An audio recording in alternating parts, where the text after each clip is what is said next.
there, researchers. How are you? I'm super excited. So I know I've been talking to you about coral reefs and how am very interested in coral reefs. Like I've seen some videos in the past few days. I've read a couple of things that have definitely proved to me that I'm super interested. And I've even started to narrow down my idea. Yes. So I've even gotten to a point where I know exactly what I want to know about coral reefs, right? We've talked about how you can't just pick a big topic and be like, that's what I'm researching, right? We gotta narrow down our thinking. I can't just say, I'm going to research sharks.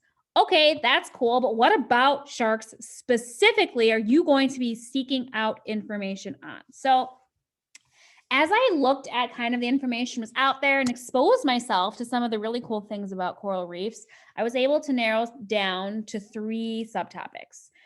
So I want to answer the questions, why are coral reefs important? Why are they dying? And how can we save the coral reefs? So now that I've narrowed it down, I have the ability to now focus in my research and focus on answering those questions and locate articles that answer those questions. So I found this really good one. I'm going to share it with you, okay? So I'm even going to go beyond sharing with you and share with you that I have even started a little note guide for myself. Yes. So I have jotted down my topic, my 3 questions that I really want to focus on answering.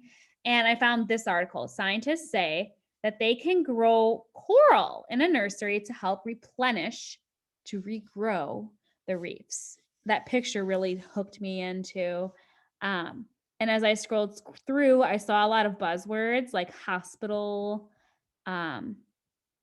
growing coral. I know coral and the coral reefs are important. We manipulate, we change our ecosystems. So I need some help starting my notes though. I need to start thinking about my notes. So let's talk about boxes and bullets. I think boxes and bullets are going to be really good for us to start researching with because we're reading our articles and we're just summarizing the information we need to support our research, right? So we do 2 column notes sometimes, and sometimes that works, but I think because I'm going to be gathering information and eventually synthesizing it, that boxes and bullets are going to help me summarize the important information in each article and then work to synthesize. So I'm going to read this article and I really need to think about my box. What is this article mostly about? So it's happening in Honolulu, Hawaii. Much of the coral in the waters around Hawaii is unique.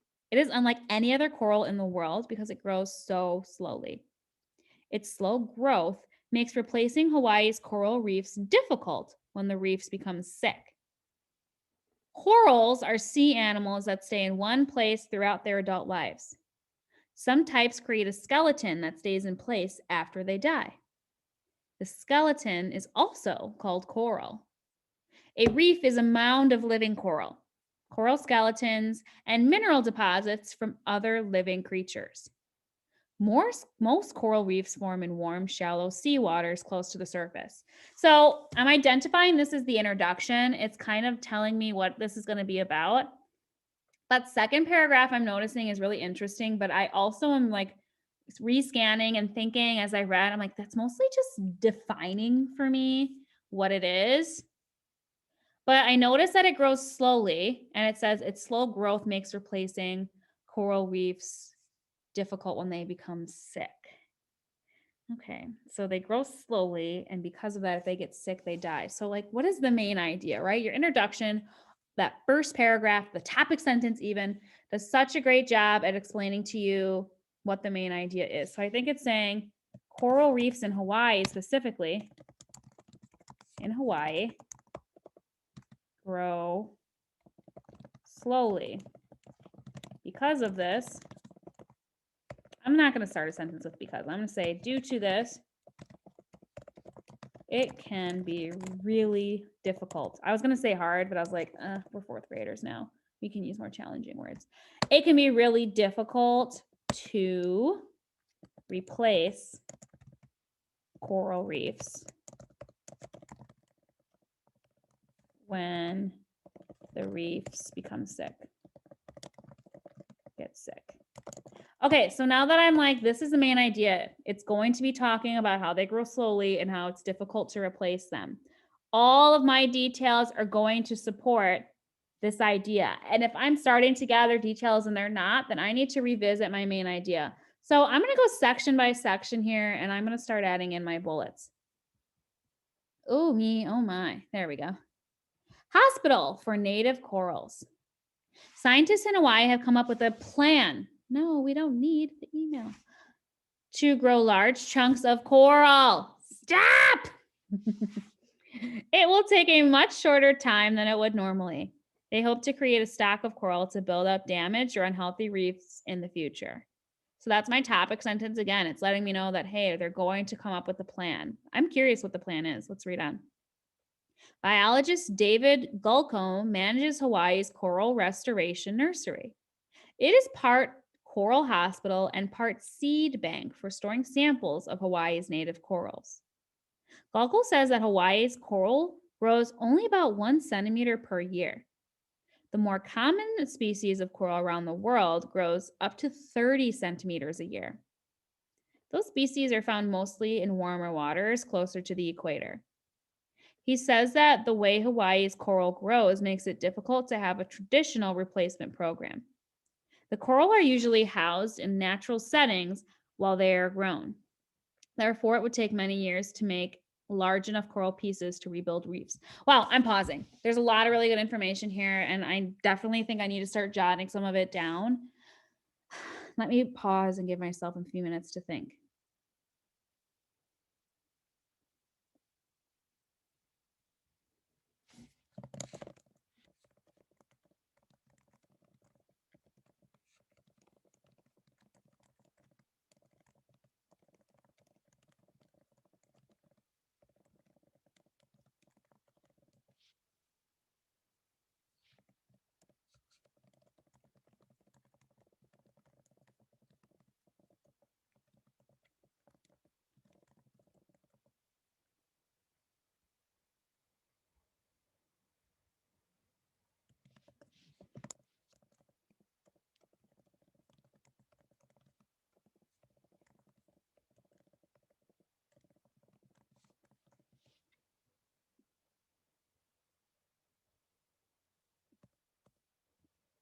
So I actually kind of did some rescanning and rereading. And if you notice, I started typing some ideas in. So scientists want to save coral themselves to restock the reefs faster. Why does this happen? Why is it so difficult to replace them? Because coral in Hawaii is special. It grows 29 centimeters less than others in a year.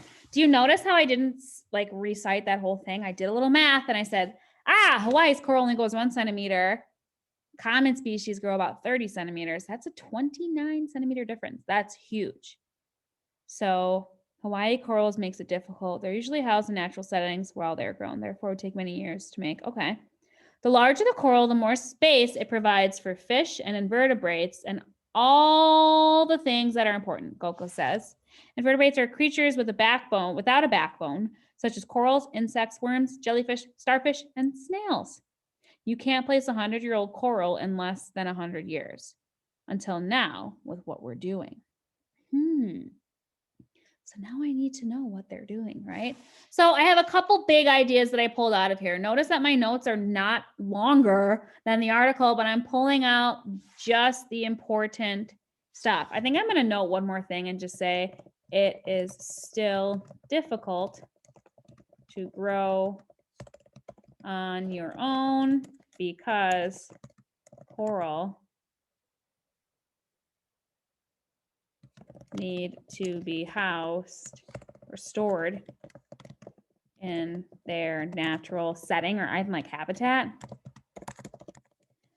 Oh, all right, so from all these paragraphs, from all this, right, I got 3 bullets. Now, I'm going to do this for each section. I think I'm going to set up another box here just to kind of do it, but I want you to help me out. I'm going to share with you the growing coral step by step carefully, and I want you to help me add to my boxes and bullets notes, okay? I'll share my notes with you. Can you help me and try to jot down the important information about why the coral reefs in Hawaii grow so slowly and why it's so difficult to replace them, and like kind of answering my question, how can we save them? See if you can help me finish my notes. Thanks.